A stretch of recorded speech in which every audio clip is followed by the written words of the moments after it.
सहाबी रसूल अमर इब्न आस फातह मिस्र, जो 10-15 बड़े सहाबा हैं, उनमें से एक नाम अमर इब्न आस का है, फातह मिस्र हैं वो रोने लगे दीवार की तरफ रुख करके। उनके साहबजादे ने कहा कि अब्बू क्यों रोते हैं आप? आपने रुख फेर कर अपने बेटे की तरफ मुखातब होकर कहा, बेटे क्या बोल रहे हो? कहा अब्बू आप क्यों रोते हैं? आपकी तो शान बड़ी है, आपका मर्तबा बड़ा है, आप साहबी रसूल हैं, आप फातह मिस्र हैं, आप रोते क्यों हैं? आपकी आने वाली मंजिलें सब आसान हैं, चूँकि आप साहबी रसूल हैं, सारे गुनाह आपके माफ़ हैं, आप क्यों रोते हैं? उमर इब्न आस ने क्या कहा था, गौर से सुनिए। उन्होंने कहा था, बेटा मेरी ज़िंदगी के 3 पीरियड हैं, उन 3 पीरियड में से एक पीरियड वो था जब मैं पैगम्बर आज़म अलैहिस्सलाम को दुनिया का सबसे बुरा आदमी समझता था। हुजूर से मुझे सख्त नफरत थी। हुजूर का शहर मदीना मेरे नज़दीक सबसे बुरा शहर था और हुजूर मेरे नज़दीक सबसे ज़्यादा नापसंदीदा शख्स थे। अगर उस ज़माने में मर गया होता तो सीधे जहन्नम जाता, ये बात पक्की है, क्योंकि उस वक्त वह ईमान नहीं लाए थे। कहा मेरी ज़िंदगी के 3 दौर हैं, अगर उस वक्त में मर गया होता तो सीधे जहन्नम जाता, ये बात पक्की है। और दूसरा दौर आया कि जब मैं कलमा पढ़ के मुसलमान हुआ, उस वक्त हुजूर का चेहरा मेरे नज़दीक दुनिया के तमाम चेहरों में सबसे ज़्यादा पसंदीदा हो गया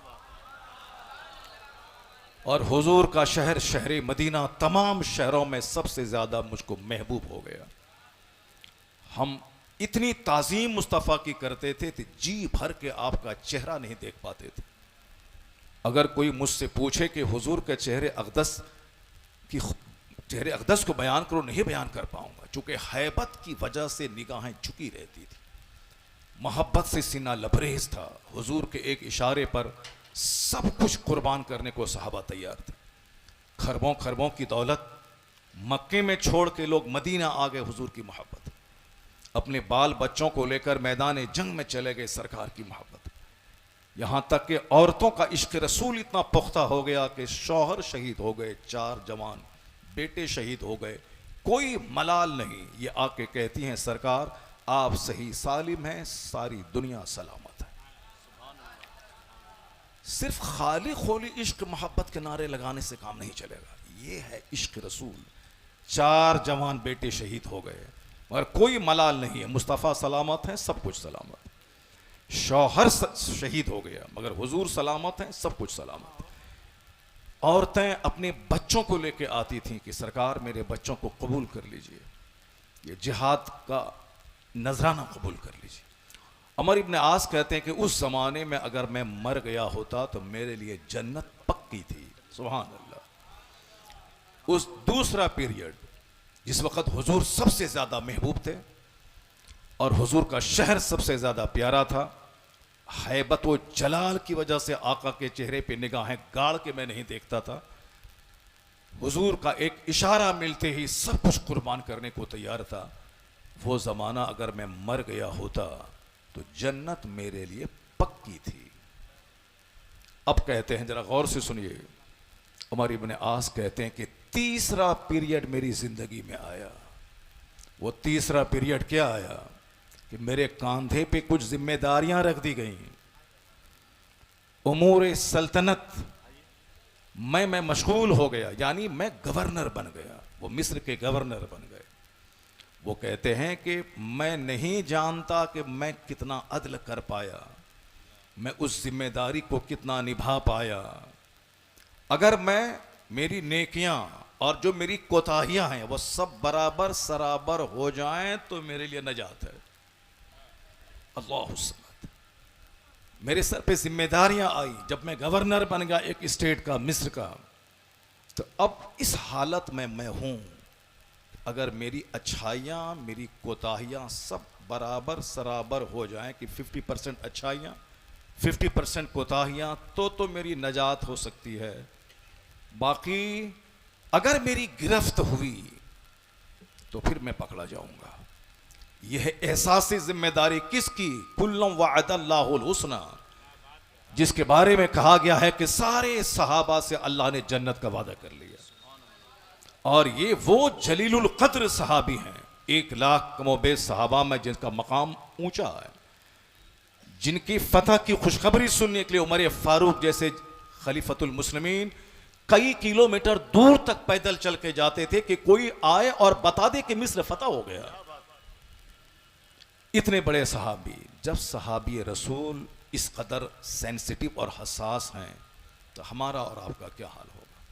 अल्लाह के वली रात रात भर रोते थे, 300 रकात नमाज़ें नफल पढ़ते थे, उसके बावजूद कहते थे कि पता नहीं मेरा क्या होगा, मेरी नेकियां अगर कबूल नहीं हुई तो मेरा क्या होगा। यह है एहसास। यहां सर से लेके पांव तक गुनाहों में डूबे हैं। एक वक्त की नमाज छोड़ना हराम और गुनाह कबीरा है। एक वक्त की नमाज छोड़ना हराम और गुनाह कबीरा, मेजर गुनाह जो सिवाय तौबा के किसी से माफ नहीं होगा। 50 हज कर ले बंदा, लेकिन अगर 10 साल की नमाज कज़ा है तो उस कज़ा नमाज को अदा करना होगा, चाहे वो 50 उम्रा कर ले, 50 हज कर ले, यह नमाज उसके ज़िम्मे कज़ा रहेगी, अदा करना ही पड़ेगा उसको। नमाज उसके ज़िम्मे से साकित नहीं होगी। हज का अजर अपनी जगह, मगर नमाज हज से भी बड़ा फ़र्ज है। ज़रा देख लें समाज का क्या हाल है। 1000 में 999 आदमी सोए हुए हैं, एक बूढ़ा जिसके दांत टूटे हैं वो मस्जिद में नजर आता है। 2000 में 2 आदमी, 5000 में 5 आदमी, यही परसेंटेज है मस्जिदों का। उसके बावजूद दावा है कि जन्नत मेरे लिए पक्की है। ये दावा खोखला है।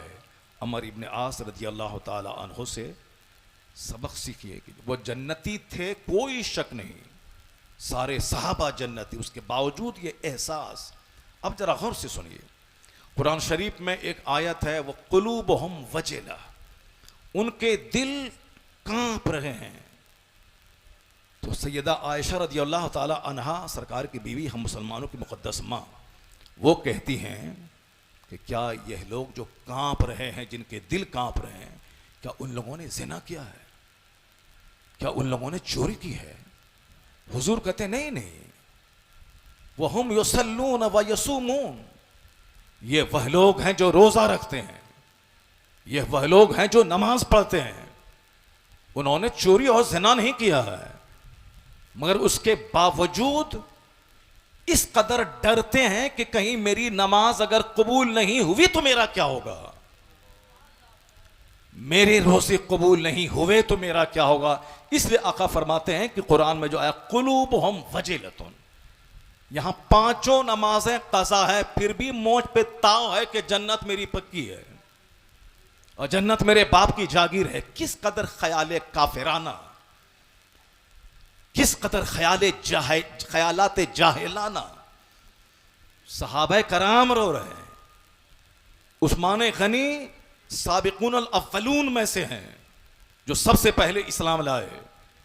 साहिबे हिजरतैन हैं, जिसने 2 हिजरत की। पहली हिजरत खरबों की दौलत छोड़कर हबशा की तरफ, दूसरी हिजरत हबशा से मदीना की तरफ। साहिबे हिजरतैन है उस्मान गनी, और ज़ुन्नूरैन है उस्मान गनी, जिसके निकाह में नबी मोहतरम नबी आज़म की 2 साहबजादियाँ, जिसके निकाह में किसी भी पैगंबर की 2 बेटी किसी आदमी के निकाह में नहीं सिवाय उस्मान गनी के, और वह भी पैगंबर आज़म अलैहिस्सलाम। साहिबे हिजरतैन, डबल हिजरत, हिजरत गुनाहों को मिटा देती है। साहिबे हिजरतैन ज़ुन्नूरैन के 2 नूर आपके निकाह में, और अशरे मुबश्शरा, ये मुफ्तियान कराम में सब जान रहे हैं, यानी वह 10 जिनको जन्नत का मुज़दा मिला, उस मुबारक जमाअत पे लाखों सलाम। वह 10, उसमें से एक नाम उस्मान गनी का अशरे मुबश्शरा में है, साहिबे हिजरतैन है, ज़ुन्नूरैन है। उसके बाद कसीरुल इबादात, कि जिस जगह आप शहीद हुए अपने घर में, कहते हैं कि 24,000 खत्म कुरान उस जगह आपने किया था। 24 खत्म नहीं, 24,000 खत्म कुरान आपने किया था। उसके बाद जन्नत खरीद ली उस्मान गनी ने खैरात करके, जब ग़ज़वे तबूक के मौके पर हुजूर ने शौक़ दिलाया कि कौन है तुम में से राह खुदा में माल खर्च करे, उस्मान गनी ने 1000 घोड़े मालो असबाब से लदे हुए और 1000 सोने का सिक्का हुजूर की गोद में लाके डाल दिया। आका अलैहिस्सलाम उसको उलट पुलट करके देखते थे और कहते थे मा अला उस्मान, अब उस्मान को कोई अमल नुकसान नहीं पहुंचाएगा। क्यों? उस्मान ने यह काम करके जन्नत खरीद लिया। जन्नत के मालिक ने कहा कि उस्मान ने जन्नत खरीद ली। और आज तक मदीना के बैंक में अकाउंट उस्मान गनी के नाम से है।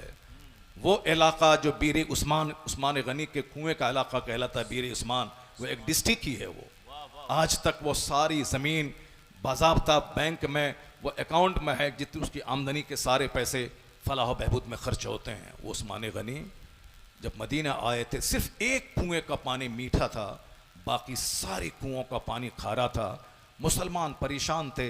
यहूदी उस कुएं का मालिक था, मुसलमान उससे ख़रीदते थे पानी और वह यहूदी मुँह मांगी कीमत लेता था। हज़रत उस्मान गनी मुसलमानों का दर्द महसूस करते हुए उस यहूदी से कहा कि अपना कुआं मेरे हाथ बेच डालो, जितनी कीमत लोगे मैं दूंगा। उस ज़माने के हिसाब से भारी कीमत 20,000 दिरहम पे आधा कुआं आपने ख़रीद लिया कि एक दिन पानी उस्मान गनी का होगा, एक दिन यहूदी का पानी होगा, वो बेचेगा। उस्मान गनी के हिस्से में जो दिन था, उस दिन आपने मुसलमानों पे वक्फ कर दिया। अब जब आज हमारा दिन है तो मुसलमान सब पानी भर लेते थे, कल का हिस्सा भी। अब यहूदी का पानी बिकने नहीं लगा तो मजबूर होकर मजीद 10,000 दिरहम दे के पूरा कुआं उस्मान गनी के हाथ बेच डाला।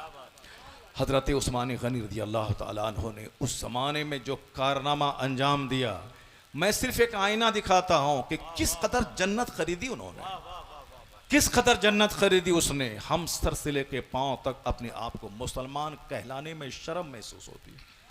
कानूनी तौर पर कलमा पढ़ने वाला मुसलमान है। जैसे एक आदमी की आंख नहीं है, ज़बान नहीं है, कान नहीं है, पाँव नहीं है, हाथ नहीं है, मगर सांस चल रही है, वो जिंदा है। मगर वो भी क्या जिंदा है जिसका हाथ ना हो, जिसके पाँव ना हो, जिसके पास ज़बान ना हो, जिसके पास आंख ना हो, वो तो मुर्दों से बदतर है वो। मगर हम कानून के तौर पर नहीं कह सकते कि ये मुर्दा है, वो जिंदा है। उसी तरह जिसके पास नमाज का हाथ नहीं, रोज़े का पाँव नहीं, हज्जो ज़कात की ज़बान नहीं, अखलाक आदात मुआमलात के कान नहीं, वो सिर्फ एक कानूनी मुसलमान है कि कलमा पढ़ता है। हम उसको काफिर नहीं कह सकते। मगर उस मुसलमानियत से क्या होने वाला है जिसके पास नमाज, रोज़े, हज्जो ज़कात, अखलाक और आदाब की दौलत नहीं हुआ। उसी तरह है कि कानूनन वह जिंदा है मगर मुर्दे से बदतर है। हमारे हालात ये, उसके बावजूद कोई अपने बाप पे घमंड कर रहा है कि मेरा बाप जन्नती है, हम जन्नत जाएंगे। कोई बोलता मेरा बाप पीर साहब है, मेरे बाप को पास 1 लाख मुरीद है, कौन है जो मुझको जन्नत जाने से रोक पाएगा। ये सब फालतू के ख्यालात हैं। इसलिए फालतू के ख्यालात हैं। यहाँ उस्मान गनी का ससुर है जन्नत का मालिक। जन्नत के मालिक मुस्तफ़ा जान रहमत कौन है? हजरत उस्मान गनी के ससुर ही तो हैं। हजरत उस्मान गनी के निकाह में 2 बेटी आपने दे दी। एक बेटी दिया, उसका इंतकाल हुआ, दूसरी बेटी दे दी, उनका इंतकाल हुआ। और हुजूर ने कहा, ए उस्मान, तुम पर मुझको इतना एतमाद है कि यके बादे दीगरे 40 बेटियां अगर मुझको होती तो सब तेरे निकाह में दे देता। सिर्फ एक झलकी जन्नत के मालिक का दामाद तो अपनी जगह, मगर कुरान कहता है वस्साबिकूनुल अव्वलून, जो सबसे पहले इस्लाम लाए। जब मिस्र फतह हुआ, यमन फतह हुआ, इराक फतह हुआ, शाम फतह हुआ, पूरी दुनिया में इस्लाम का दबदबा कायम हो गया। उस वक़्त दबदबा देखकर कलमा पढ़ना और है। और जिस जमाने में कलमा पढ़ने वालों को आरा से चीरा जाता था, सूली पे चढ़ाया जाता था, उनको बेघर किया जाता था, आंखों से अंजाम देखने के बावजूद कलमा पढ़ना और बात है। इस्लाम का गलबा, दबदबा, शानो शौकत, बदरो उहद की कामयाबी देखकर कलमा पढ़ना और है। जिस जमाने में कलमा पढ़ने की सजा थी मौत, उस जमाने में जिन लोगों ने कलमा पढ़ा उसी को कहते हैं साबिकूनल अव्वलून। जो सबसे पहले जिन्होंने कलमा पढ़ा उसमें से शामिल है उस्मान गनी। जो हिजरत करे पिछले सारे गुनाह माफ, कुफ्र सारे गुनाहों को मिटा देता है और हिजरत पिछले सारे गुनाहों को मिटा देती है। तो उस्मान गनी एक हिजरत ने डबल हिजरत किया, पहली हिजरत हबशा की तरफ, दूसरी मदीना की तरफ। जन्नत के इतने सर्टिफिकेट उनके पास हैं, इतने सर्टिफिकेट हैं। सखी नंबर 1, मुजाहिद नंबर 1, मुस्तफ़ा के दामाद क्या कहना, साहिब हिजरतैन क्या कहना, ज़ुन्नूरैन क्या कहना। उसके बावजूद हदीस सुनिए, मुफ्ती साहब क़िबला हैं, पूछिए। हदीस में आया है कि जब उस्मान गनी कब्रिस्तान जाते थे और कब्र को देखते थे, इतना रोते थे कि आंसुओं से दाढ़ी भीग जाती थी। ये है वो एहसास कि 1 करोड़ का गुंबद बना दिया, अंदर में क्या हो रहा है कौन जान रहा। इसलिए मुरीद अपने पीर के लिए दुआ करे कि मालिक मेरे पीर को बख्श दे, मालिक मेरे पीर के दर्जात बुलंद कर दे, उनकी जिंदगी के सारे गुनाहों को मिटा दे। सामने के हालात मैंने देखा है, बंद कमरे के हालात मैंने नहीं देखा है। बंद कमरे में कौन क्या करता है वो कोई नहीं जानता। इससे मुरीद अपने पीर के लिए दुआ करे, इलाही मेरे पीर को तू बख्श दे। जब पीर बख्शा जाएगा तब पीर दुआ करेंगे, मुरीद ऑटोमेटिक बख्शा चला जाएगा। वरना अगर पीर फंस गए तो फिर क्या होगा। इसलिए इस्लामी सोच ये नहीं है कि तारीफ के पुल बांध दिया, इस्लामी सोच यही है इलाही मेरे पीर को बख्श दे, उनके दर्जात बुलंद कर दे। जिस तरह बाप जिंदा है तो औलाद के हक में उसकी दुआ कबूल होती है, लेकिन जब माँ बाप मर जाएं तो औलाद की दुआ माँ बाप के हक में कबूल होती है। क्या मुफ्ती साहब क़िबला, औलाद जब वालिदैन बाहयात हैं तो माँ की दुआ कबूल होती है, बाप की दुआ कबूल होती है। लेकिन अगर माँ बाप मर जाएं तो औलाद की दुआ उसके हक में कबूल होती है। क्यों? हुजूर ने फरमाया है कि सारे अमाल का सिलसिला मुनक़ता हो जाता है इल्ला मिन सलास, मगर 3 चीज़ों की नेकियां बराबर उनको मिलती रहती हैं। उसमें से एक क्या है? वलदिन सालेह यदऊ ला, यानी जो शख्स मर गया और नेक औलाद छोड़ के मर गया, जो औलाद उनके लिए दुआ करती है, इसका अज्र उस मरहूम को बराबर मिलता रहता। यदऊ ला, वो औलाद जो उनके लिए दुआ करती है और फिर ये दुआ करे अल्लाहुम्मा ग़फ़िरली व लिवालिदैया।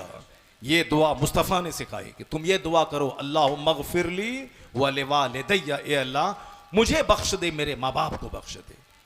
और सरकार दो जहां इस्लाम के सामने उमर फारूक आए, कहा हुजूर मैं उम्रा के लिए जा रहा हूं। जन्नत के मालिक महबूब परवरदिगार मुस्तफ़ा कहते हैं, ए उमर तुम अपनी दुआ में मुझे भी याद रखना। ये पैगंबर आजम को उमर फारूक आपका गुलाम है, उस गुलाम की दुआ की क्या जरूरत थी।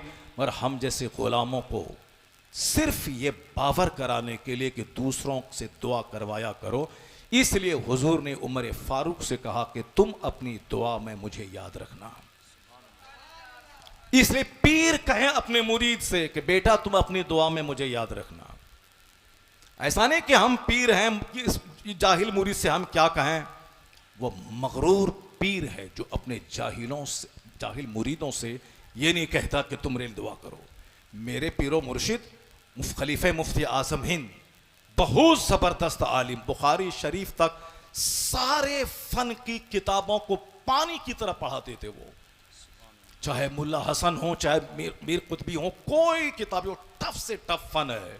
फ़लसफ़ा टफ फ़न है, मंतिक टफ फ़न है, ये टफ फ़न पानी की तरह पढ़ाते थे। इल्म हदीस का क्या कहना, जब बुखारी शरीफ का दर्स देते थे तो इश्क रसूल से उनकी आंखें भीग जाती थी। इतने बासलाहियत आलिम मुफ्ती ग़ुलाम रसूल साहब रहमतुल्लाह अलैह, जिसका नाम नकीब आज़म हिंदुस्तान ने भी लिया। मुफ्ती असलम साहब शेर बिहार का अपना ख़ास दोस्त थे। यह दोनों तालिब इल्मी के ज़माने से मुत्तकी थे। कोई मुत्तकी है मगर सलाहियत नहीं है, किसी के पास सलाहियत है मगर मुत्तकी नहीं है, यह तो अक्सर बेशतर देखा जाता है। फ़लसफ़ी हैं, मंतकी हैं, नमाज गायब है। शेखुल हदीस हैं, अरबी अदब के माहिर हैं, नमाज गायब है। बस जब आलिम की इज्जत अमल से होती है साहब।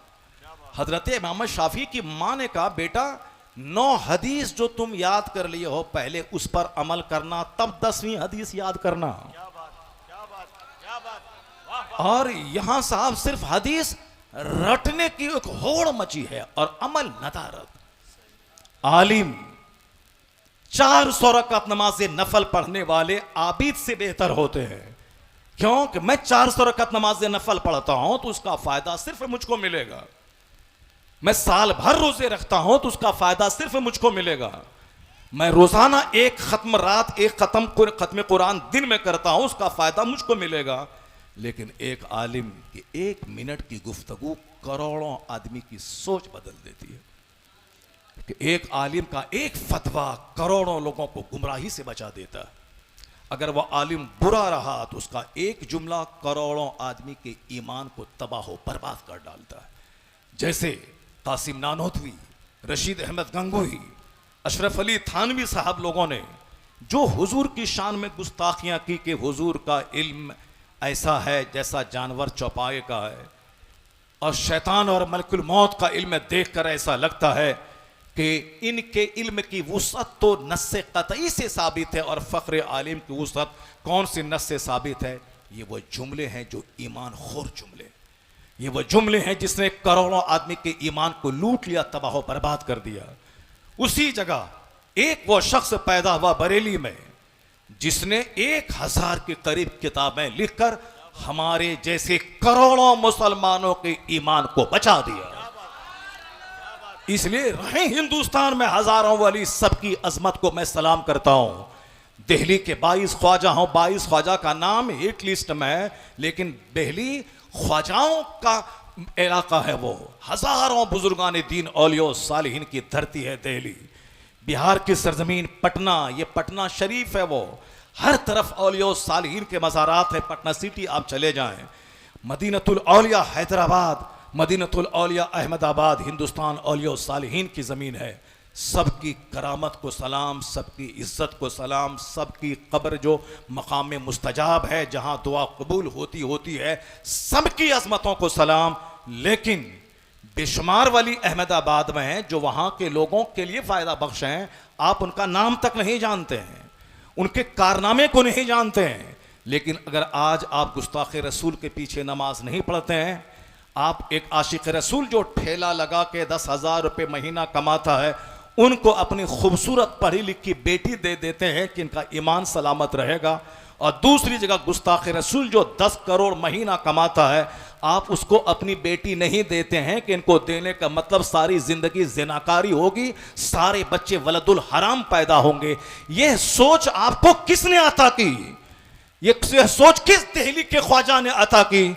यह सोच किस अहमदाबाद के वली ने आपको अता की? अगर यह सोच अता की है तो अहमद रजा खां फाजली बरेलवी ने अता की है। नारे तकबीर, नारे रिसालत, मसलके आला हजरत शफी। किसने कहा अल्लाह की सरताब कदम शान है ये? इंसान ही इंसान, वो इंसान है ये। कुरान तो ईमान बताता है इन्हें, ईमान ये कहता है मेरी जान है ये। किसने कहा कि दुनिया वालों से दिल मत लगाना वरना तबाह बर्बाद हो जाओगे? फिल्म के एक्टर से दिल लगाया, क्रिकेटर से दिल लगाया, किसी झूठ बोलने वाले नेता से दिल लगाया, किसी हरामखोर दुनियादार अरबपति से दिल लगाया तो तबाह बर्बाद हो जाओगे। ईमान अगर बचाना है तो दिल मुस्तफ़ा से लगाओ और दुनिया वालों से बता दे कि उन्हें जाना, उन्हें माना, न रखा गैर से काम, लिल्लाहिल हम्द, मैं दुनिया से मुसलमान गया। सुभान अल्लाह, जिंदाबाद। इसलिए मानना पड़ेगा कि वो गरीब नवाज जिन्होंने 90 लाख मुशरिकों को ईमान की दौलत दी, ये वलियों के सरदार कुतुबुल इरशाद अहमद रजा खां फाजिल बरेलवी जिन्होंने हम जैसे करोड़ों मुसलमानों के ईमान का तहफ़्फ़ुज़ किया है। तो एक जुमला आलिम का जीवन दान देता है, एक फतवा आलिम का करोड़ों को तबाही और बर्बादी से बचा देता है। इसलिए आलिम दीन का मकाम बुलंद है कि वो रात में 5 मिनट अपने बच्चों को पढ़ा दे और सो जाए। दूसरा आदमी 500 रकत नमाज नफल पढ़े, ये 5 मिनट दर्स देने वाला आलिम नेकी में उससे सबकत ले जाएगा। गुलाम हैदर, हजरत हैदर मिल्लत से इसलिए मुझको प्यार है कि इस बंदे ने 300 रकअत नमाज़े नफल पढ़ी या ना पढ़ी वो जाने, उनका अमल जाने, उनका खुदा जाने, लेकिन उन्होंने तकरीर के जरिया, तहरीर के जरिया और तहरीक मदरसा कायम करने के जरिया जो उन्होंने मसलके आला हजरत को घर घर इस इलाके में जो आम किया है, यह इस बात की दलील है कि जितने लोग उनकी गुफ्तगू सुनकर, उनके मदरसे में पढ़कर अपने आप को गुस्ताखी से बचाकर आशिक रसूल बनाएंगे, सबका मिला के अज्र हैदर मिल्लत को मिलेगा। हैदर मिल्लत वो हासिद आलिम नहीं थे कि सिर्फ मेरा बेटा पढ़े, नहीं, वो एक वुसअते ज़र्फी वाले आलिम दीन थे कि नकीब अहले सुन्नत महबूब गौहर, हम तो एक शेर लिखने के लिए तरसते हैं कि एक शेर लिखें और तकरीर में पढ़ें, और ये तो हजारों अशार लिख के मंजूम सवाने आलात लिख के छाप दिया इन्होंने। तो आप इस डायरेक्शन से इनकी अहमियत का अंदाजा आप लगा सकते हैं कि मेरे जैसा मौलवी जो एक मिसरा नहीं लिख सकता हो, अब इस बंदे ने हजारों हजार मिसरे लिख दिया हो, और फिर निकाबत की दुनिया में इनका एक तंतना, एक दबदबा, इनका एक गलगला है, और इस बंदे ने मसलके आला हजरत की खिदमत, अभी इस किताब में आलात की नात पे जो तज़मीन उन्होंने लिखी है, मसलके आला हजरत का सच्चा सिपाही बनाने में हैदर मिल्लत का हाथ है। इसलिए अगर कोई आज कहे मुझसे कि हैदर मिल्लत का कारनामा बताओ, तो मैं कहूंगा कारनामे तो बहुत हैं, एक बड़ा कारनामा महबूब गौहर की सूरत में आपके सामने मौजूद है। ये इनका समधी का बेटा नहीं था, ये इनका अपना बेटा नहीं था, मगर एक तड़प थी हैदर मिल्लत के दिल में कि मसलके आला हजरत के मुबल्लिग पैदा हो जाए, आलिम दीन पैदा हों, सब मसलक का काम करें, मस्जिद में रहकर, मदरसे में रहकर, खानका में रहकर, तकरीर के जरिए, अशार के जरिए, तहरीक के जरिए मदरसा कायम करके, मकतब कायम करके, खानकाहों में बैठकर तेल पानी फूकने वाला से हजारों गुना बेहतर देहात की मस्जिद का वो इमाम है जो हर जुमा को खिताब करके मसलके आला हजरत का पैगाम आम करता है। तेल फूकते हैं, पैसा लेते हैं, यह आपका अपना फायदा है, तावीज लिखते हैं, पैसा लेते हैं, आपका अपना फायदा है, 1000 दुरूद पढ़ते हैं, आपका अपना फायदा है, लेकिन जुमा के दिन जो मस्जिद में खिताब करते हैं, पूरे गांव को बदअकीदगी से बचाते हैं, इसमें उनका नहीं बल्कि मिल्लत का फायदा है।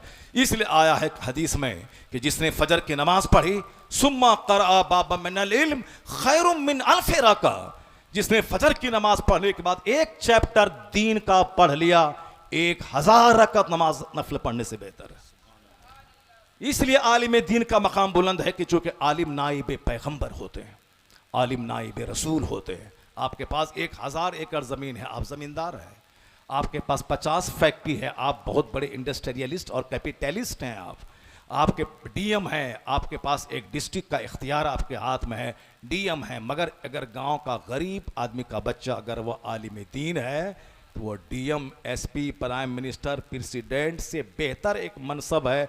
जैसे रसूल लाजवाब, वैसे ही नाइबे रसूल मनसब के एतबार से लाजवाब है। तो जो गांव देहात के देहाती का बच्चा अगर कुरान और हदीस का इल्म सीने में रखता है तो वो डीएम नहीं मगर नाइबे पैगंबर है, और नाइबे पैगंबर होना ये बहुत बड़ा तमगा और बहुत बड़ा एजाज़ है।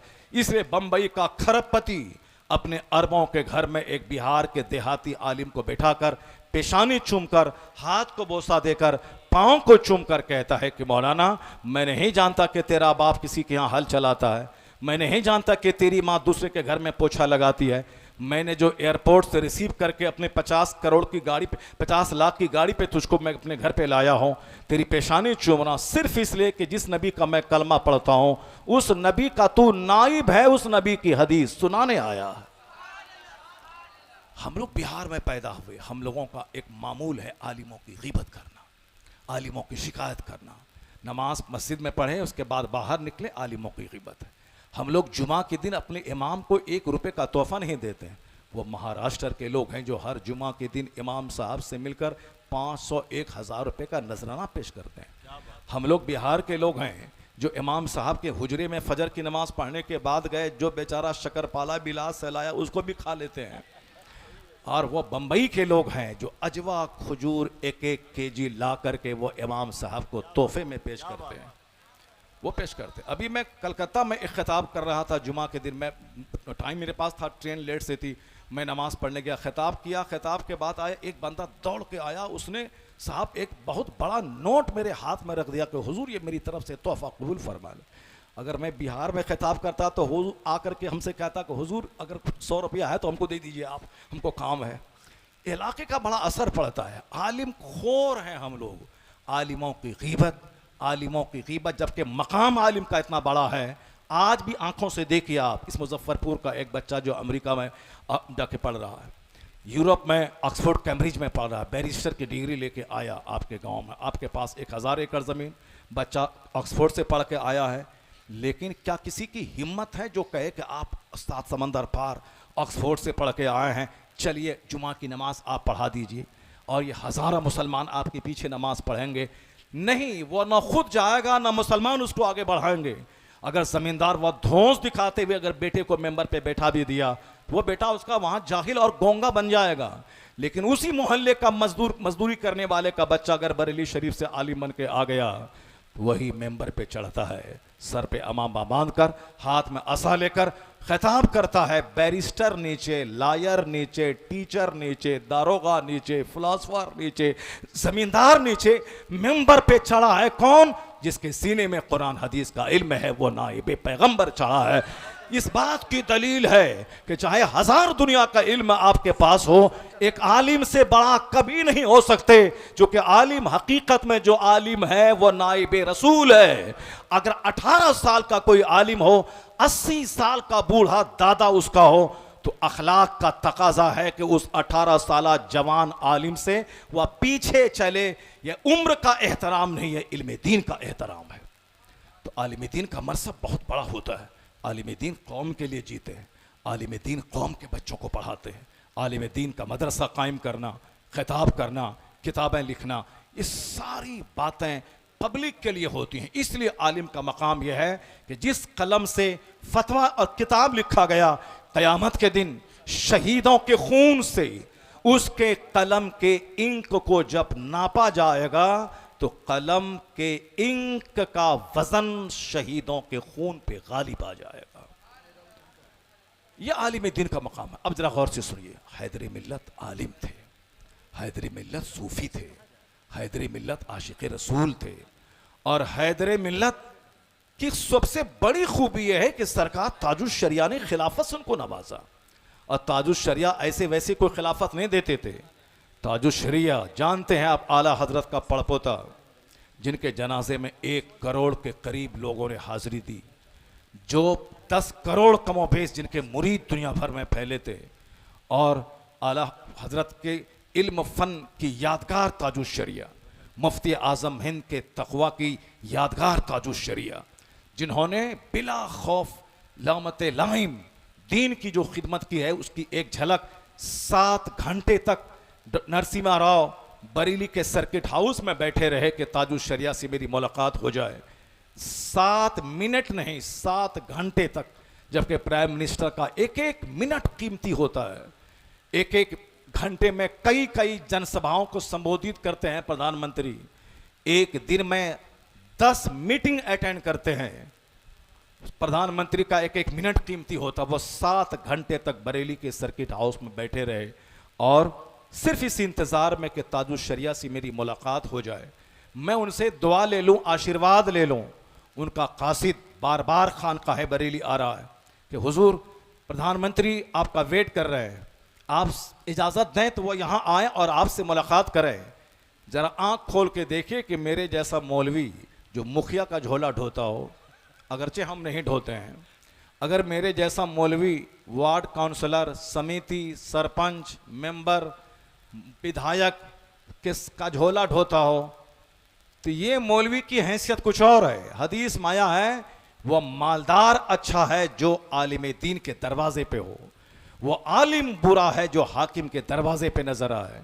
तो आलिम का यह मनसब नहीं कि वह हाकिम के दरवाजे का चक्कर लगाए, बल्कि वह आलिम बुरा है जो हाकिम के दरवाजे पे नजर आए, और वह हाकिम अच्छा है जो आलिम के दरवाजे पे नजर आए। तो ताजुल शरिया के दरवाजे पर बरेली में 7 घंटे तक नरसिम्हा राव बैठा रहा, मगर ताजुल शरिया ने कहा नहीं, मैं बाबरी मस्जिद के कातिल से मुलाकात नहीं करना चाहता हूँ।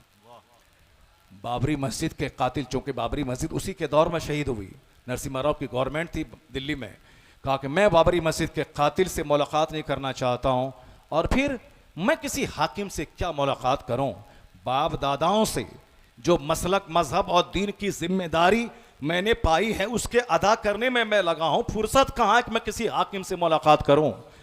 सोचा कि लोग जिद करेंगे कि हुजूर मिल लें, 50 एकड़ ज़मीन वो दे देंगे मदरसे में, फ्री में अलाट कर देंगे, आप बड़ा मदरसा कायम कर लेंगे, लोग जिद करेंगे। इसलिए आप बचने के लिए आप घर से निकले, कार पे बैठकर अपनी बेटी बहेड़ी अपनी बेटी के घर चले गए, ताकि कोई दूसरा आलिम जो आपका खादिम, आपका खलीफा, आपका मुरीद, वो आके जिद न मचाए कि हुजूर मिलने में क्या हरज है, मिल लिया जाए, 50-100 एकड़ ज़मीन वो दे देंगे, बड़ा मदरसा, बड़ा मसलक का फ़ायदा हो जाएगा। इस डर से आप निकले और बेटी के घर बहेड़ी चले गए, मुलाकात नहीं की। मैं कहता हूँ ए मेरी कौम, तुमने किताबों में तो पढ़ा है कि सरकार गौसे आजम के सामने बादशाह वक्त ने तोहफा भेजा था, आपने कबूल नहीं किया और जिद किया, तो उस तोहफे को आपने निचोड़ा तो सोने चांदी के सिक्के से खून बहना शुरू हो गया। और गौसे आजम ने कहा था कि गरीबों का खून लेकर मेरे पास तोहफा पेश करते हो, अगर शरीयत की लगाम मेरी जबान पर नहीं होती, मैं इस खून को छोड़ देता वहां तक बहने के लिए जिनका तुमने माल खा के, इस माल को तुमने जमा किया है, जिसने तुमने गरीबों को सता कर तुम ये माल जमा किया है। अगर शरीयत की लगाम मेरी जबान पे न होती तो मैं इस खून को वहां तक बहने के लिए छोड़ देता। कौन है इस जमाने में जो गौसे पाक की याद ताज़ा कर दिया हो?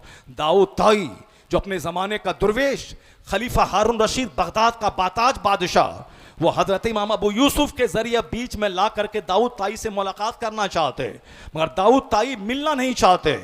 अगर जिद किया आपके हजरत इमाम अबू यूसुफ ने उनकी माँ के हवाले से, माँ से कहलवाया, और जब उन्होंने बात मान ली और हारून रशीद जब मुलाकात करने गए तो चिराग बुझा दिया, इस शर्त पे मुलाकात की, चिराग बुझाया। बादशाह बगदाद ने कहा चिराग आपने क्यों बुझाया? दाऊद ताई ने कहा जालिमों का चेहरा देखने से दिल मुर्दा हो जाता है। जालिमों का चेहरा, जो आदमी दिन रात मोबाइल में नंगी औरतों का चेहरा देखता हो, रास्ता चलते हुए गैर महरम औरतों को देखता हो, जो दिन रात न जाने क्या क्या घिनौने मनाजिर सनीमा के पोस्टर को देखता हो, जो दिन रात दूसरों के महल को हसरत की निगाह से देखता हो, जबकि वह महल हराम के पैसे से बना है। मकान में जब तक हराम की ईंट लगी है, रहने वाले मकीनों पे वह ईंट लानत बरसाती रहती है। हमें मालूम है कि हराम के पैसे से फॉर्चूनर खरीदा है, उसके बावजूद हम उस पर बैठने पे फख्र महसूस करते हैं। लेकिन दाऊद ताई जो दुर्वेश थे, जो नमक रोटी खाते थे, जिन्होंने अपने बाप के जरिया छोड़े हुए मकान में मुरम्मत तक नहीं की, इधर दीवार टूटती उधर चले जाते, उधर दीवार टूटती उस तरफ चले जाते, और फिर आपने ही दुआ की थी इलाही जिस दिन यह घर गिर जाए और बाप का छोड़ा हुआ तरका जो हलाल माल है जिस दिन खत्म हो जाए, उसी दिन मुझे मौत दे देना। अपने वक्त का जाहिद आजम बादशाह वक्त से मुलाकात नहीं करना चाहा, अगर वो जबरदस्ती आ भी गया तो चिराग बुझा दिया। ये 800-900-1200 साल पहले की बात है। इस जमाने में कौन है जो दाऊद ताई की याद ताजा कर गया? इस जमाने में कौन है जो गौसे आजम की याद ताजा कर गया? इस जमाने में कौन है दुर्वेश जो हजरत इब्राहिम बिन अदहम की याद ताजा कर गया? वही इस जमाने का दुर्वेश ताजुल शरिया अख्तर रजा खां अजहरी के साथ। नारे तकबीर, नारे रिसालत, मसलके आला हजरत, उर्से हुजूर ताजुल शरिया, उर्से खलीफा हुजूर ताजुल शरिया।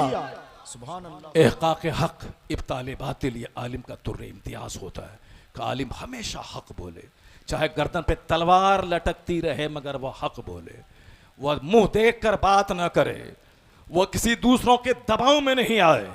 और आलिम का हक बोलना यह रात भर नफल पढ़ने से बेहतर है। इसलिए आलिम का मकाम बुलंद है। हम लोगों ने आलिमों की जैसी की तैसी कर दी। आला हजरत फाजिल बरेलवी, आज पूरी दुनिया में उनके नाम का जो डंका बज रहा है, वो बहुत रात भर 1000 रकअत नमाज नफल पढ़ने वाले दुर्वेश नहीं थे। वो आला हजरत फाजिल बरेलवी तहज्जुद की नमाज पढ़ते थे, लेकिन रात रात भर 1000 रकअत नमाज नफल नहीं पढ़ते थे। फ़र्ज नमाज पढ़ते थे, वाजिब पढ़ते थे, जबकि इस तरह का आलिम जिनके पास दुनिया भर से इस्तिफ्ता आए, जो पूरी कौम की ज़रूरत हो जाए, उनसे सुन्नत मुअक्कदा, सुन्नत गैर मुअक्कदा, मुस्तहब, नफल, ये सारी चीज़ें साक़ित हो जाती हैं। वह सिर्फ फ़र्ज़ और वाजिब अदा करे और कौम की ज़रूरत पूरी करे। लेकिन आला हज़रत उस मनसब पर फाइज होने के बावजूद आप सुन्नत गैर मुअक्कदा तक नहीं छोड़ते थे। आप नफल और नफल का भी पाबंदी से नफल की अदायगी करते थे, लेकिन 1000 रकत नमाज़ नफल नहीं पढ़ते थे।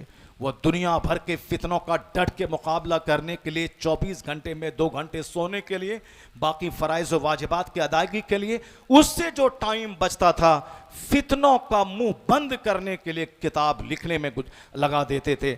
आज आला हजरत फाज़िल बरेलवी के गए हुए 107 साल 8 साल हो गए, लेकिन आज से 50 साल पहले उनके उर्स की कहानी थी कि सिर्फ 300 लोग मंजर इस्लाम के छत पे रहते थे, जिसमें से बड़े बड़े आलिम हुजूर मुजाहिद मिल्लत, हुजूर सदरुल अफाजिल, हुजूर सदरुल शरिया, हुजूर मलिकुल उलमा, हुजूर मुहद्दिस सूरती, ये सब जलीलुल कद्र वली आलिम ये सब स्टेज पर रहते थे। बमुश्किल तमाम 300-400 लोग रहते थे आज से 50-60 साल पहले। लेकिन आज बरेली का हाल उर्स रज़वी तो छोड़िए, अभी उर्स ताजुश शरिया हो रहा है, वहाँ लाखों लोग बरेली पहुंच चुके हैं। बरेली की गलियां ज़ायरीन से भर चुकी हैं। उर्स रज़वी के मौके पर सारी मस्जिदें, सारी सड़कें, सारे मदरसे, फिर इस्लामिया इंटर कॉलेज का ग्राउंड, जामियातुर रज़ा का ग्राउंड, लगता है कि 25 से 30 लाख लोगों का सैलाब बरेली में जमा हो गया। यहाँ तो साल गुजरने के बाद बेटा अपने बाप को भूल जाता है। 2-4 साल तक उर्स मनाया, उसके बाद भूल गया। यहाँ वक्त गुजरता जा रहा है, ज़ायरीन की तादाद बढ़ती चली जा रही है और हर महफिलों में रज़ा का जिक्र हो रहा है। अलीगढ़ के नए फारगीन रज़ा के दुश्मन, नदवा और सहारनपुर और दियोबंद के लोग आला हजरत के दुश्मन, और यह दुश्मनी 100 साल पहले से चली आ रही है। इन तमाम दुश्मनों के बीच में रज़ा का नाम मिसले सूरज चमकता चला जा रहा है। वादी रज़ा की कोहे हिमाला रज़ा का है, जिस समत देखिए वो इलाका रज़ा का है। अहमद रज़ा अकेले थे, मगर आज करोड़ों नाम के साथ लफ्ज़ रज़ा जुड़ा हुआ है। शहरयार रज़ा, एहसन रज़ा, तौसीफ़ रज़ा, कमर रज़ा, मोहसिन रज़ा, ये रज़ा वो रज़ा, हज़ार लाखों घरों में रज़ा मंजिल, लाखों हज़ारों मस्जिदों में रज़ा जामा मस्जिद, खानकाहों में खानकाह रज़वी या कादरिया, खानकाहों में नाम रज़ा का नाम, मस्जिद में रज़ा का नाम, मदरसे में रज़ा का नाम, नाम के साथ रज़ा का नाम। ये जो पूरी दुनिया में है, मिटाने वाले मिट गए, मगर रज़ा का नाम ज़मीन से निकलकर आसमान की बुलंदी पे पहुंचता जा रहा है। सब उनसे जलने वालों के गुल हो गए चिराग। अहमद रज़ा की शम्मा फैरोज़ा है आज भी। यह किसी दलाल की दलाली की वजह से नहीं है, चूंकि रज़ा ने 1000 हथियार किताब की शक्ल में दिया है। मुनाजरा होगा ऑस्ट्रेलिया में इल्म गैब के टॉपिक पर, किताब दिल्ली से नहीं जाएगी, अहमद रज़ा खां की लाइब्रेरी से जाएगी। मुनाजरा होगा श्रीलंका में मौजज़ात मुस्तफ़वी के उन्वान पर, तो किताब अहमद रज़ा खां फाज़िल बरेलवी की लाइब्रेरी से जाएगी। तो जब तक यह फितने रहेंगे, उन फितनों का जवाब देने के लिए अहमद रज़ा की दी हुई किताब वाले हथियार का इस्तेमाल होता रहेगा। तो खा खा कर तोन ऊंचा करने वाले, एसी कार एसी खानका में रहने वाले, बाप दादा की चादर बेचकर खाने वाले पीरों का नाम नहीं बुलंद होगा। जिनके हथियार से मैदान मुनाजरा जीता जाएगा, उन्हीं का डंका बजेगा, उन्हीं की शोहरत होती रहेगी। भूल जाएं कि अब बाप के नाम पे आपको इज्जत मिले, भूल जाएं कि साहब बाप की चादर बेच के आप खाएं, तो चादर बेच के खाइए मगर रज़ा पे उंगली मत उठाइए। फूल बेच के खाइए मगर रज़ा पे उंगली मत उठाइए। रज़ा ने इश्क रसूल में डूब कर जो काम किया है, उस काम का जवाब नहीं है। मालूम है तुम्हें, आज मदरसा मिट गया होता, ये खिताब की महफिलें ख़त्म हो गई होती, फतवा की इज्जत पामाल हो जाती, कौन अखाड़ा बाजों का दौर दौरा होता। वो तो 1000 खिताबात की मौजूदगी में चंद अखड़िया जो वकालत करते हैं, अखाड़े की वकालत करते हैं, ताज़ियादारी की वकालत करते हैं, इमाम हुसैन की 2 कब्रें ताज़िया में बनाने की, उस पर औरतों की भीड़ जुटा के वहाँ साहब नारियल फोड़ने की, जो मुशरिकाना हरकतें करते हैं चाहे 2 पैसे कमाएं। यह लोग जो पंजा के नाम पे झूठ बोल करके हुसैन की सवारी इसके सर पे आ गई और ये साहब बेटा दे रहे हैं, बेटी दे रहे हैं। साहब धमाल देखिए, आज से 30 साल पहले मैंने अपने गांव में देखा एक बेनमाजी आदमी जो बिल्कुल लंगोटा धोती पहन के रहता था, वो मेरा पड़ोसी, मेरा दूर का रिश्तेदार कहलाता था। मुहर्रम के मौके पर वह नाचने लगता था और लोग कहते थे हुसैन की सवारी इस पे आ गई। गांव समाज की औरतें जमा होती थी कि बाबा हुसैन मुझको बेटा दे दीजिए, ठीक है जाओ हो जाएगा। यही ड्रामा बंबई में होता था। लेकिन मैं कहता हूं ए मेरी कौम, आज ये ड्रामा खत्म हो चुका है, चोरी छुपे कहीं कहीं हो रहा है। इसके पीछे किसका हाथ है? किसने बर वक्त इन तमाम खुराफात, वाहियात और जहालत पे पहरा बिठाया? तनहा रजा की जात है जिसने आज से 100 साल पहले इन मुरव्वजा ताज़िया तारीख के खिलाफ उन्होंने कलम की तलवार उठाया। और उन उलमा कराम को दाद दीजिए जो आला हजरत के विसाल के बाद उनकी किताब, उनके फतवों को लेकर जब पूरी फील्ड में फैल गए और पूरी दुनिया में फैलकर मस्जिदों के मेंबर और मदरसों की चटाई से रजा का पैगाम आम किया। रजा फतवा रजिया लिख दिया, वो कब्र में आराम करने जन्नत चले गए। लेकिन हर घर गांव गांव पहुंचाने वाले वो आलिम दीन हैं जिन्होंने रजा का फतवा आम किया है। उन मुबल्लिगीन, उन दुआत, उन मुस्लिहीन को दाद दीजिए जिनके रजा के मसलक को घर घर पहुंचाया। आज उसी का नतीजा है कि पंजा वाले खत्म हो गए, उसी का नतीजा है कि ताजियादा उठाकर 2 पैसा कमाने वाले वो हाशिए पे चले गए। आज अगर मस्जिदों के मौलवी की इज्जत है, इमाम के खिताबात की धमक है, फतवे की हुर्मत है, मदरसा कायम है, फतवा की इज्जत कायम है, खिताबात कायम है, सीरत के जलसे कायम है, उलमा का हाथ चूमा जा रहा है, किताबें लिखी जा रही है। आज बिदअतों पे नहीं सुन्नतों पे अमल हो रहा है। तो इस सदी में एहसान अहमद रजा खां फाजले बरेलवी का नारे तकबीर, जोर से बोले नारे रिसालत, मसलके आला हजरत, इश्क मोहब्बत, इश्क मोहब्बत। शफी महशर कॉन्फ्रेंस अल्लामा मुफ्ती शहरयार रजा साहब किबला। ए मेरी कौम, आला हजरत के मसलक के मुबल्लिगीन में एक नाम हैदर मिल्लत का भी है। जबरदस्त दाई, जबरदस्त मुबल्लिग। और सुनिए मेरी बात, जो इखलास के साथ तबलीग करता है खिताबत करते करते वली बन जाता है। जो इखलास, अच्छी नीयत के साथ कि लोग नेक बन जाएं, लोग शरीफ बन जाएं, अल्लाह वाले बन जाएं, लोग जन्नती बन जाएं, लोग गुमराही से बच जाएं, कुफ्र से बच जाएं, शिर्क से बच जाएं, बदअकीदगी से बच जाएं, इस इरादे से जो किताब लिखते हैं, गुफ्तगू करते हैं, गुफ्तगू करते करते वो वली बन जाता है। सरकार ताजुश शरिया उन्हीं वलियों में से एक वली थे जो मुस्तजाबुद दावात वली थे, जो रोशन ज़मीर वली थे। वो 1000 रकत नमाज़ नफल नहीं पढ़ते थे, मगर किसी के दबाव में आकर वह हक बात छुपाते नहीं थे, वो हक बात बोलते थे। हज़ारों लाखों खिताबात किए, सैकड़ों किताबें लिखी, दरसगाहों में बैठकर दरस बुखारी दिया। आखिर में जाते जाते जामिअतुर रज़ा कायम किया। आला हजरत के मसलक का ज़बरदस्त मुबल्लिग कभी किसी मसलहत पसंदों को खातिर में नहीं लाया। नहीं देखा कि कौन बड़ा मौलाना है, पार्लियामेंट का MP है, कौन बड़ी खानकाहों का कौन शेख है। जिसको भी देखा कि मसलक का मुखालिफ है, उसके खिलाफ डट कर आपने खिताब किया, जमकर किताबें लिखी। इसी हक गोई ने उन्हें वलायत की दुनिया का बादशाह बना दिया। रोशन ज़मीर शेख हो गए ताजुश शरिया। जरा गौर से सुनिएगा, हम कोई व्हाट्सएप वाली बात नहीं करते हैं। हम आज से 25 साल पहले पटना के बगल में जहानाबाद है, IAS की तैयारी करने की गर्ज से, चूँकि मेरा रिजल्ट मैट्रिक से लेकर MA तक ज़बरदस्त रहा, सैकड़ों लड़कों में फर्स्ट क्लास लाता रहा, तो उसके लिए सिर्फ हमने कभी गुटखा नहीं खाया, कभी सिगरेट नहीं पिया, कभी बीड़ी नहीं पी, कभी तंबाकू नहीं खाया, हमने कभी गलत दोस्तों की सोहबत में नहीं रहा। अगर कभी बकरीद की नमाज़ पढ़ाने के लिए गए, अगर 151 रुपये नजराना मिला तो वहाँ से आकर के रसमलाई और समोसा खाया नहीं दोस्तों के साथ, उस पैसे से हमने डिक्शनरी ख़रीद कर मैंने स्टडी की है।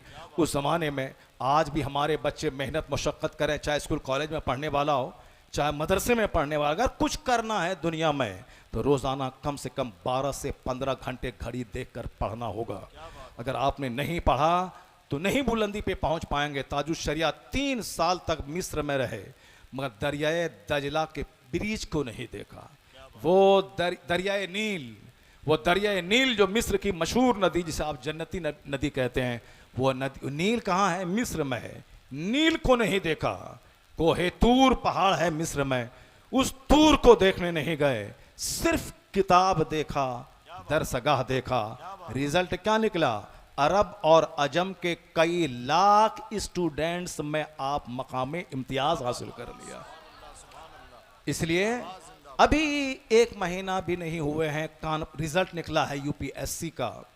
कानपुर का एक हिंदू घराने का बच्चा 22 साल की नन्ही उम्र में आईएएस निकाल लिया, अब वो डीएम बन गया।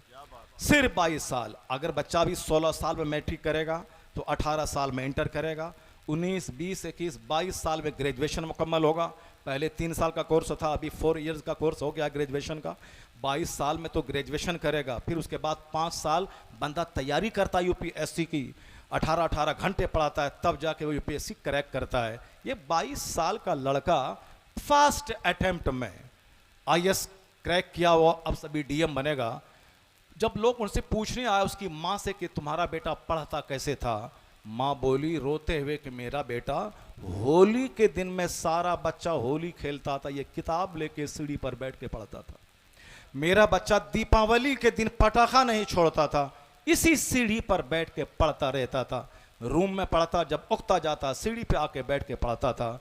मैं कहता हूँ जब एक गैर मुस्लिम का बच्चा 12 से लेके 15 घंटे तक स्टडी करे, 22 साल में फर्स्ट अटेम्प्ट में आईएएस निकालने में कामयाब हो जाए, अगर मुसलमान का बच्चा अगर ये भी 12 से लेके 15 घंटे तक स्टडी करे, रात भर पढ़े, फजर में 10 मिनट के लिए चला जाए, फिर उसके बाद आए 2-4 घंटा सोए, फिर जोहर में चला जाए, फिर 4 घंटा पढ़े, फिर 10 मिनट के लिए असर में चला जाए, फिर 2 घंटा पढ़े, फिर 10 मिनट के लिए मगरिब में चला जाए, फिर 2 घंटे पढ़े, फिर 15 मिनट के लिए इशा में चला जाए, फिर 5 घंटे सोए, फिर किताब लेके बैठ जाए।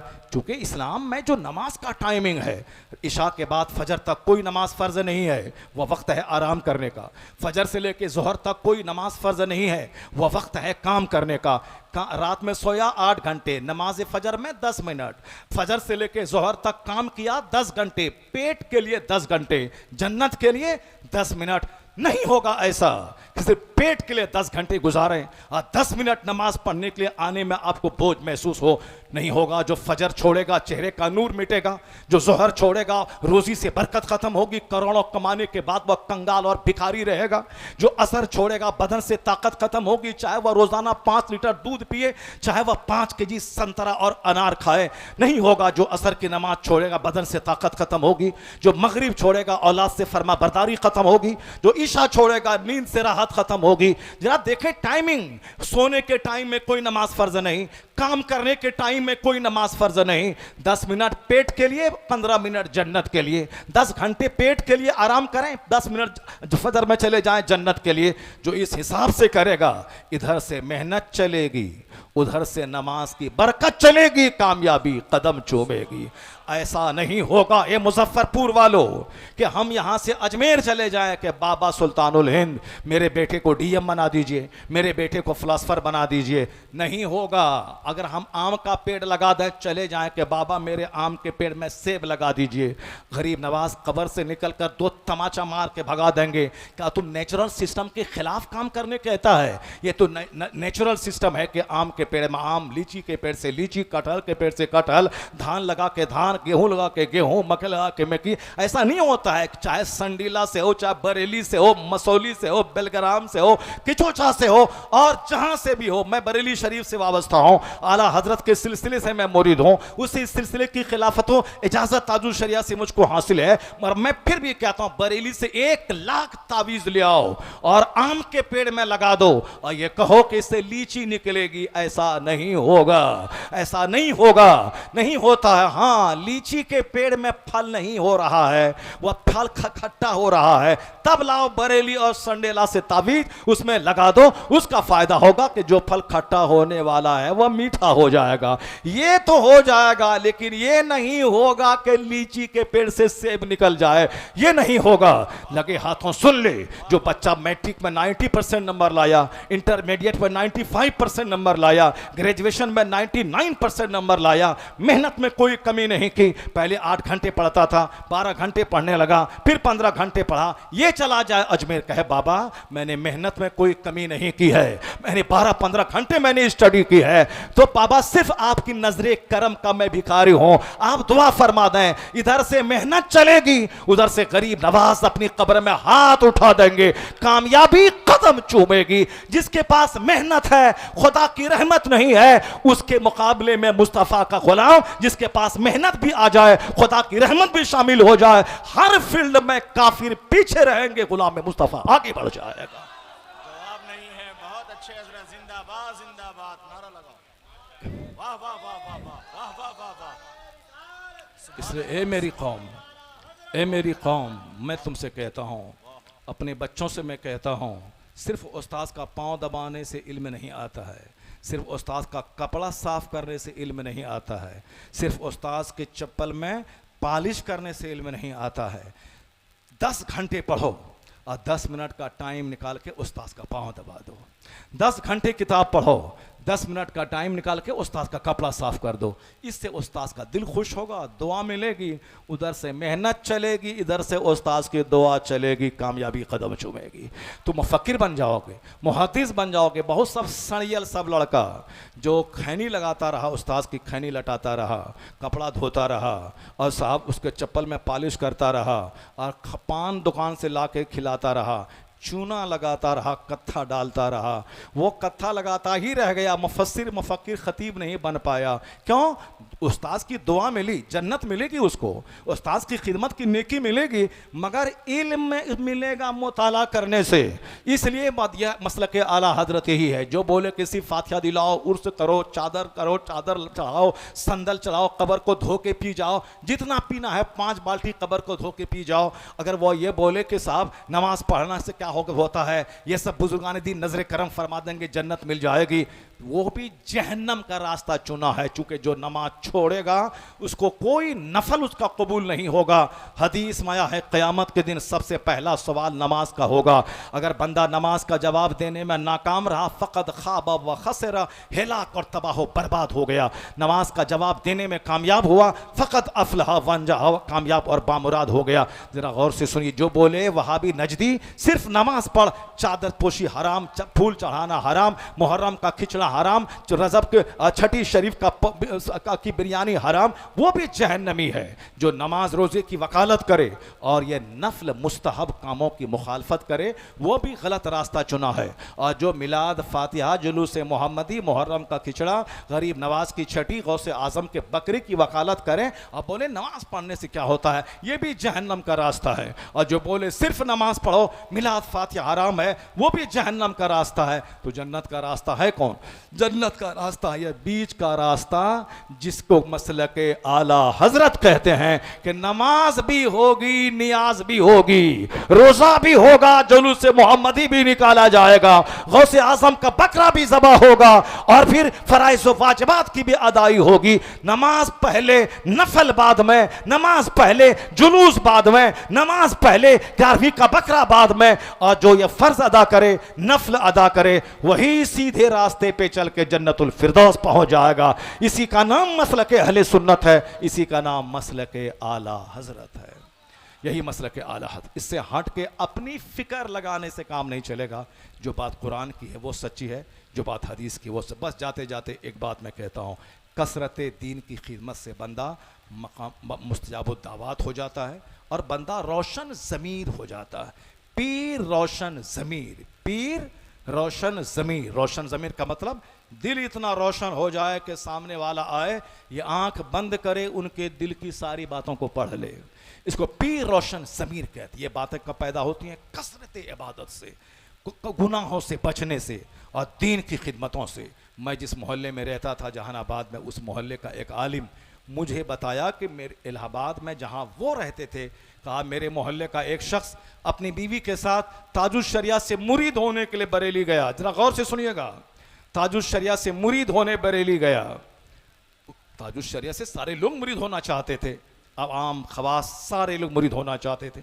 इसलिए पूरी दुनिया में कमो बेश 10 करोड़ लोग सिवाय ताजुश शरिया के किसी दूसरे पीर के खाने में नहीं है। चूँकि अकेले ताजुश शरिया हज़ारों लाखों पीरों पे भारी थे कि इतने करोड़ लोग कमोबेश उनसे मुरीद हुए। तो वो शख्स मुरीद होने गया, मुरीद हो गया, 2 दिन वहाँ ठहरा, उसके बाद वापस आने लगा।